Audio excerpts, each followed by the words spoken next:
મારું નામ મિલનભાઈ શુક્લ છે અને આજ રોજ અમે કલેક્ટર કચેરી ખાતે જે યુજીસીનો વર્તમાન સમયમાં જે કાયદો સરકાર લાવી રહી છે એના વિરોધ કરવા માટેથી અથવા તો એ કાયદાની સમીક્ષા થાય અને એમાં જે અમુક એવી વાતો છે એને દૂર કરવામાં આવે એટલે અમે આજે કલેક્ટર સાહેબને આવેદનપત્ર દેવા માટે આવ્યા છીએ।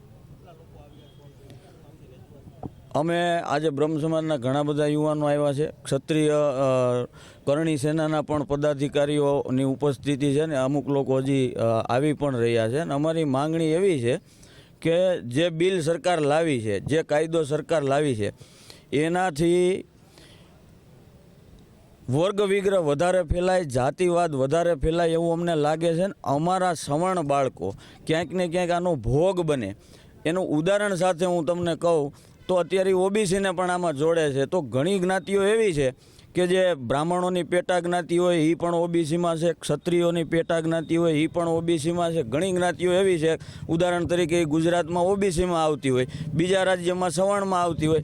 તો આ સરકાર જેવી રીતે અત્યાર સુધી જાતિઓમાં વિભાજિત કરી અને હિન્દુઓને અલગ અલગ પાડી અને જેવી રીતે અત્યાર સુધીના રાજકીય પક્ષોએ જે પાપ કર્યું એ પાપ આ સરકાર પણ કરવા માંગે છે। અમને સમજાતું નથી કે ફક્ત ને ફક્ત સવર્ણોને આની કમિટીમાં ન રાખવા અથવા તો ફક્ત સવર્ણોને તે આમાંથી બાકાત રાખવા એ શું દર્શાવે છે? આપ બધા જાણો છો કે જેએનયુ જેવી યુનિવર્સિટીમાં દિલ્હીની બ્રાહ્મણ બનિયા ભારત છોડોના નારા લાગતા હોય, તિલક તલવાર તરાજુ ઇનકો જૂતે મારો ચાર। હવે આ લોકો શોષિત છે, કેવી રીતે આ લોકો શોષિત ગણાય? એટલે આ જાણી જોઈ અને હિન્દુઓને વિભાજિત કરવા માટેથી બ્રાહ્મણોને ટાર્ગેટ કરવામાં આવે છે ને બ્રાહ્મણોને એટલે ટાર્ગેટ કરવામાં આવે છે કે સનાતન ધર્મની જે રીડ છે એ બ્રાહ્મણો છે ને બ્રાહ્મણો તૂટે એટલે આખો સનાતન વેર વિખેર થઈ જાય। એના ભાગરૂપે તમામ રાજકીય પક્ષો જીતની લાલચમાં, સત્તાની લાલચમાં વર્ષોથી ભારતને જાતિઓમાં વિભાજિત કરતા આવ્યા છે। ત્યારે આ પગલું પણ અમે એવી જ રીતે ગણીએ છીએ કે હિન્દુઓમાં વિભાજન થાય, આમાં ઓબીસીમાં મુસ્લિમો પણ આવે છે।